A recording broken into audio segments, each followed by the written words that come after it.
राधा गोपाल की गोद भराई। 20 साल की राधा गर्भ के 7वें महीने में थी। उसकी शादी साल भर पहले लक्ष्मण कुमार से हुई थी। दहेज की रकम थी 70,000 रुपए। अरे बहू, जाओ जरा अंदर से मिठाई तो ले आओ। जाओ, आराम से उठना, आराम से। हाँ। पर शादी के महीने भर में राधा के ससुराल वालों की तरफ से दहेज की मांग बढ़ गई। उन्होंने राधा को डराना धमकाना शुरू कर दिया। इन धमकियों की बेबस गवाही राधा की पड़ोसन और सहेली रामेश्वरी ने दी। अच्छा बहू, तुमने अपनी माँ को तो बता दिया है ना कि अगर लड़का हुआ तो स्कूटर फ्रिज देना पड़ेगा, और लक्ष्मण को नया धंधा शुरू करने के लिए सिर्फ 20,000 रुपए। अरे ऐसे क्या देख रही हो मुझे? अरे ये तो हमारे यहाँ रिवाज है। चल मिठाई ला, चल।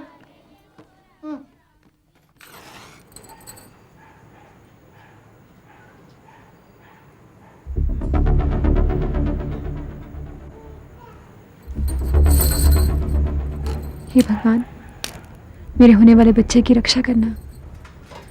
मैं तुझसे सिर्फ यही प्रार्थना करती हूँ।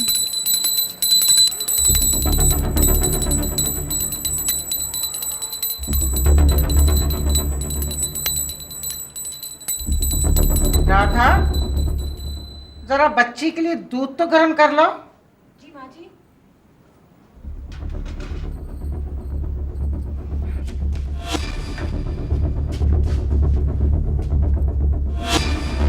क्या माँ जी देख नहीं रही चूल्हे पर खाना पक रहा है? जाओ, बाहर नया स्टोव रखा है, उसको जलाओ और गर्म करो। जाओ जल्दी से।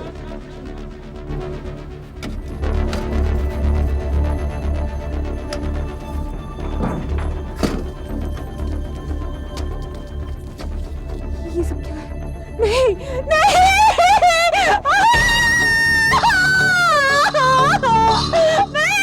बचाओ, बचाओ,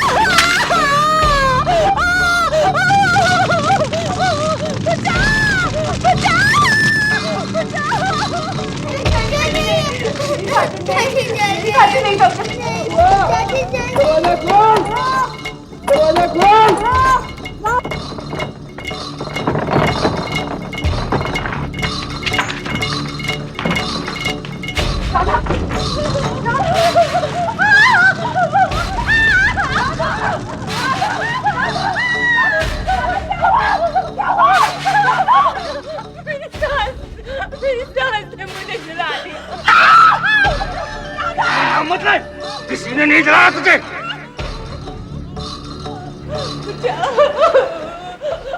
उस रात रामेश्वरी ने सत्यरानी को कई बार फोन किया। राधा की जान खतरे में थी। हादसे के 1 घंटे के अंदर सत्यरानी राधा के करीब थीं। नमस्ते दीदी, मैं रामेश्वरी हूँ। मैंने ही आपको फोन किया था। वो अभी अभी राधा को लेकर गए। आइए मेरे साथ।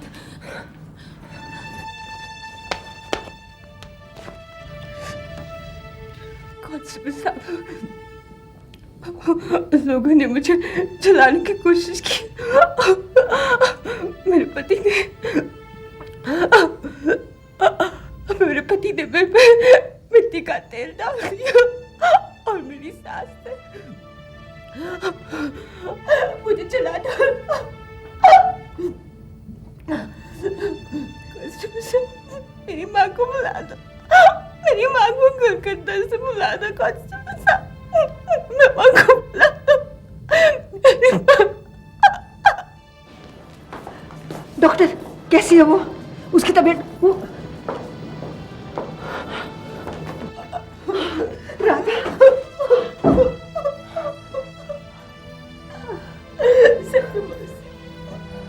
मैं मरना नहीं चाहती सत्यवासी।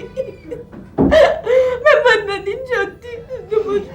मुझे बचा, मुझे बचा, मेरे बच्चे को बचा लो सत्यवासी। तुझे कुछ नहीं होगा राधा, कुछ नहीं होगा तुझे। सच्चाई बताने के लिए तुझे जिंदा रहना पड़ेगा। कुछ नहीं होगा तुझे। अगली सुबह 6:10 पर राधा ने दम तोड़ दिया। वो 75% जल चुकी थी। पोस्टमार्टम की रिपोर्ट के अनुसार राधा की कोख में पल रहा लड़का ये सदमा बर्दाश्त नहीं कर पाया। राधा के परिवार वालों के पहुंचने से पहले उसके ससुराल वालों ने उसका अंतिम संस्कार कर दिया। रामेश्वरी, तू इस लड़ाई में मेरे साथ है ना?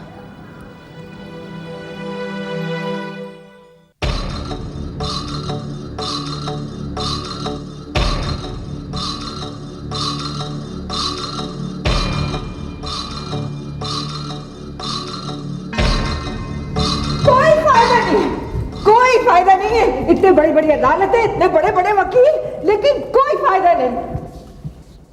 क्या आप देख रही हैं, राधा गोपाल के पेट में 9 महीने का बच्चा पल रहा था जब उसे मार डाला गया। मैं इसको जानती थी, ये मेरी बेटी बीना की सहेली थी। सत्यरानी राधा गोपाल के केस को लेकर नामी वकील और विमेन एक्टिविस्ट रीना समतानी के पास गईं। पिछले 2 साल से सत्यरानी की बेटी का केस लड़ रही रीना समतानी राधा का केस लड़ने को तैयार हो गईं। सत्यरानी की असली परेशानी थी राधा की मां, जो केस लड़ने से घबरा रही थी। देखिए, वो सहमी हुई, सुबकती हुई औरत जो अपने आंसू बटोर रही है, बेचारी तो ये भी सोचने से घबराती है कि उसकी बेटी का खून हुआ है। आप मुझसे क्या चाहते हैं? बरसों से बहू बेटियों को दहेज के लिए जलाया जा रहा, लेकिन आज तक अदालत इसको जुर्म नहीं मानती और जलाने वालों को खूनी नहीं समझती। अगर आपको बीना का केस लड़ना है तो पहले आपको राधा की जलती हुई आत्मा को इंसाफ दिलाना होगा। आपको राधा का केस लड़ना होगा।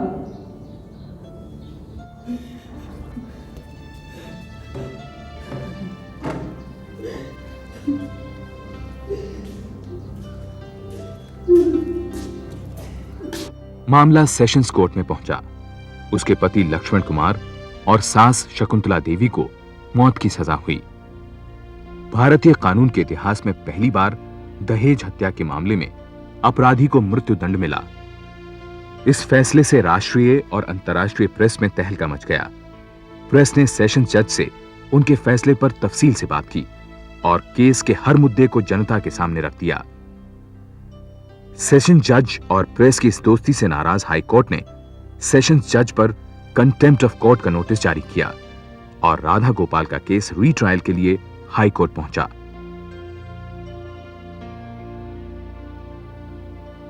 आपकी बेटी को मारने वालों के खिलाफ कोई सबूत है जी आपके पास? ये कैसी अदालत है? माँ का दिल नहीं देखती, सबूत मांगती है। वकील साहब, आप रहने दो, आप ये केस ही खत्म कर। अरे क्या कह रही हैं आप? ऐसे हार मत मानिए, आप डरिए मत। आप कौन है और आपका इस केस से ताल्लुक क्या है? जज साहब, मैं इस दुखियारी औरत का हौसला हूं। मेरा नाम सत्यारानी है। 2 साल पहले राधा की तरह मेरी बेटी को भी उसके ससुराल वालों ने जलाकर मार डाला था। उसका केस तो अभी तक ट्रायल कोर्ट में सबूतों और गवाहों के बीच में जूझ रहा है। मैं चाहती हूँ ये आपकी बेटी का केस नहीं है। जो कुछ कहना है राधा की माँ और उसकी वकील कहेगी। थैंक यू जी, that's all your honour. Your honour, मैं लक्ष्मण गोपाल को बुलाने की इजाजत चाहती हूँ। इजाजत है?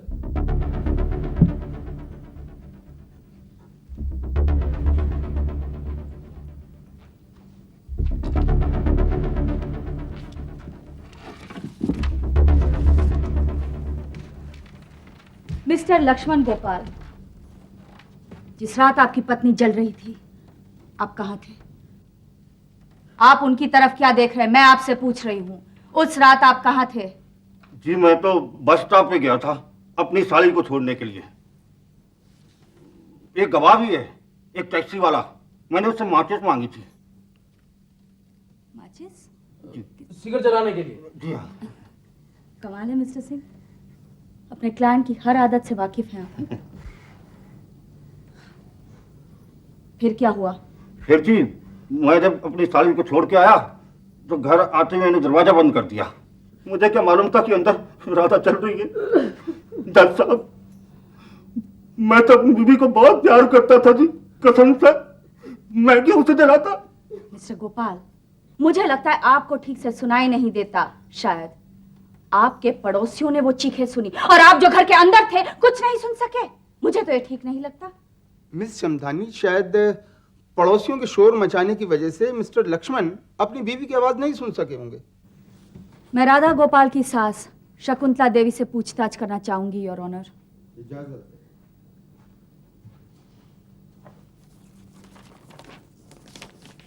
हाँ शकुंतला जी, आप जरा अदालत को बताएंगी कि 1 दिसंबर की रात जब आपकी बहू राधा की साड़ी को आग लगी, आप कहाँ थी और क्या कर रही थी? मैं अपनी पोती को सुला रही थी। फिर राधा ने ये क्यों कहा कि मेरी सास ने मुझे जलाया है? ये झूठ है, बिल्कुल बकवास है।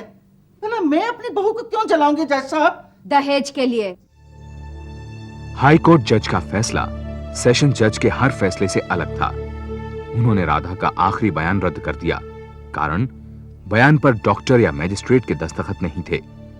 उनके अनुसार बयान पर राधा के अंगूठे के निशान भी साफ नहीं थे, यानी वो भी खारिज। हद ही हो गई जी।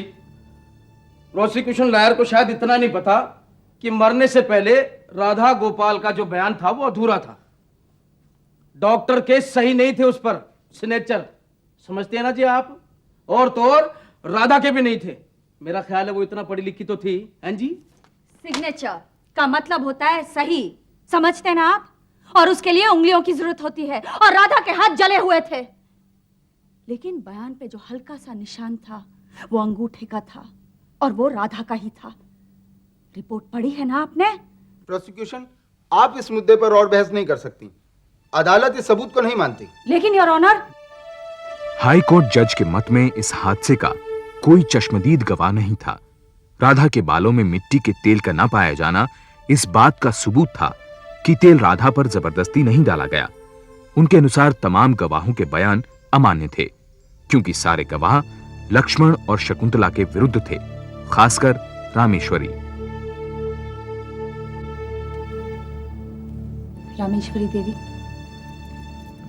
4 जनवरी की रात 1982, उसे ठीक याद करके बताओ, उस रात क्या हुआ था? मुझे अभी भी याद है। उस रात को बहुत ठंड थी। हम लोग खाना बना के सोने जा रहे थे। एकदम से मुझे किसी के चिल्लाने की आवाज आई। तो जज साहब, उसने हमसे कहा कि दीदी, रामेश्वरी दीदी, मुझे मेरी सास ने जलाया है, मुझे मेरी सास ने जलाया। इससे पहले कि राधा कुछ बोलती, इस लक्ष्मण ने उसके मुंह पर हाथ रख दिया। कहने लगा किसी का नाम मत लेना। वो बेचारी चिल्ला चिल्ला कर किसी का नाम लेना चाह रही थी जज साहब। वो रो रही थी, वो कहना चाह रही थी कि इन लोगों ने ये सब किया है उसको।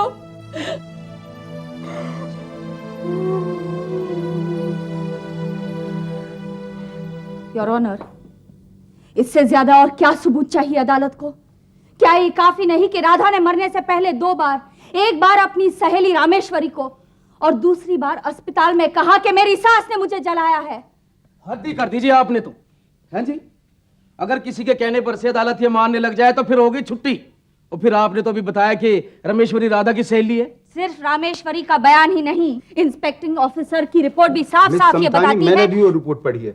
उस रिपोर्ट में ऐसा कुछ भी नहीं है जो राधा की सास की तरफ इशारा करता हो।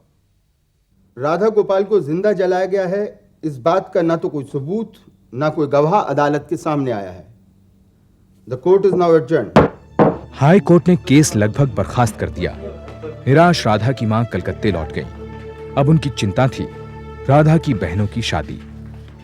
अब सत्यरानी भी अकेली रह गई, केस के दांव पेच और राधा के ससुराल वालों से जूझने के लिए। और तू क्यों हमारे पीछे लगी है? अरे मैं भी देख लूंगी एक एक को, तो मेरा नाम भी। आप कौन होती है देखने वाली? मुझे कानून पर पूरा भरोसा है। हमारे फैसले का आधार होता है सबूत। जो सच है वही कानून मानता है।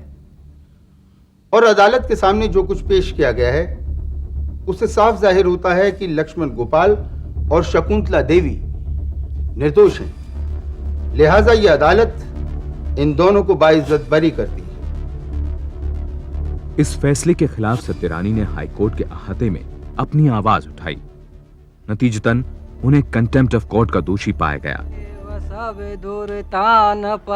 उधर बरी होने के 3 महीने के अंदर लक्ष्मण ने दोबारा शादी कर ली, मुंह मांगा दहेज लेकर। सत्यरानी ने अन्य महिला संगठनों के समर्थन से इस फैसले के खिलाफ सुप्रीम कोर्ट में स्पेशल लीव पिटीशन दाखिल की।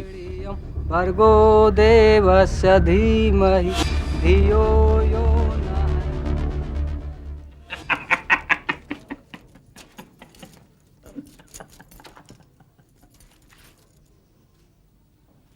आप राधा के खून से निर्मला को रंग रहे हो लक्ष्मण, इसके खून से किसको रंगोगे? निर्मला, तू अंदर जा। खून कभी छुपता नहीं, कभी नहीं छुपता खून। ये आप क्या कह रही हैं? सुना नहीं तुमने? तू अंदर जा, जा अंदर।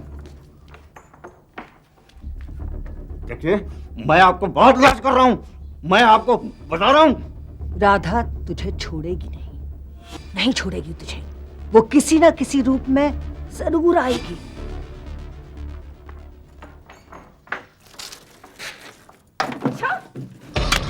नहीं ऐसे मत करो, नहीं ऐसे चाची चली थी, नहीं चाची ऐसे चली थी, नहीं मुझे मत मारो, नहीं ऐसे मत करो, मुझे मत मारो, मुझे मत मारो, मुझे मत मारो, नहीं ये पता नहीं मुन्नी को क्या हो गया। मैंने तो सिर्फ पानी फेंका था उस पे। तू अंदर चल, अंदर चल। 7 साल की मुन्नी वो चश्मदीद गवाह थी जिसकी सत्यरानी को तलाश थी। मुन्नी ने सत्यरानी को बताया कि जिस दिन राधा जलाई गई उसी दिन घर में एक नया स्टोव और मिट्टी के तेल से भरा 16 लीटर का जेरिकन खरीद कर लाया गया। उसने ये भी बताया कि उसकी चाची राधा को लक्ष्मण और शकुंतला ने जलाया, पर 8 साल से कम उम्र वाले गवाह का बयान कोर्ट में मान्य नहीं था। और इसका सबूत ये इन्वेस्टिगेटिंग ऑफिसर की रिपोर्ट में है। ये रिपोर्ट जिसे हाई कोर्ट ने कोई अहमियत ही नहीं दी। जिस स्टोव के फटने से राधा की साड़ी में आग लगी, उस स्टोव को एग्जामिन करने वाले इन्वेस्टिगेटिंग ऑफिसर को बुलाने की मैं इजाजत चाहती हूँ। इजाजत है। मिलॉर्ड, उस स्टोव को जब मैंने जांच किया तो मैंने पाया कि स्टोव बिल्कुल नया था, उसमें बत्ती भी नहीं थी और जैसे कि उसे कभी इस्तेमाल ही न किया गया हो। Thank you your honour. इस रिपोर्ट में यह भी दर्ज है कि उस घर के आंगन में 16 लीटर केरोसिन का आधा भरा हुआ जेरी कैन पाया गया। जिस घर में गैस के चूल्हे पे खाना पकता है और जहां कभी केरोसिन लाया ही नहीं गया, इस्तेमाल किया ही नहीं गया, वहां केरोसिन 16 लीटर केरोसिन क्यों लाया गया? मैं उस रात के हादसे को एक बार फिर दोहराना चाहूंगी। राधा को उस रात लक्ष्मण के बड़े भाई के बच्चे के लिए दूध गर्म करने को कहा गया। जी माँ जी। राधा से कहा गया कि वो स्टोव इस्तेमाल करे, पर क्योंकि स्टोव में बत्ती थी ही नहीं, उसके ससुराल वालों को अपने सारे प्लान पर पानी फिरता नजर आया। उनका गुस्सा भड़क गया। उन्होंने राधा को आंगन में बुलाया और आंगन में ही उस पर केरोसिन डाला गया और उसे जलाया गया।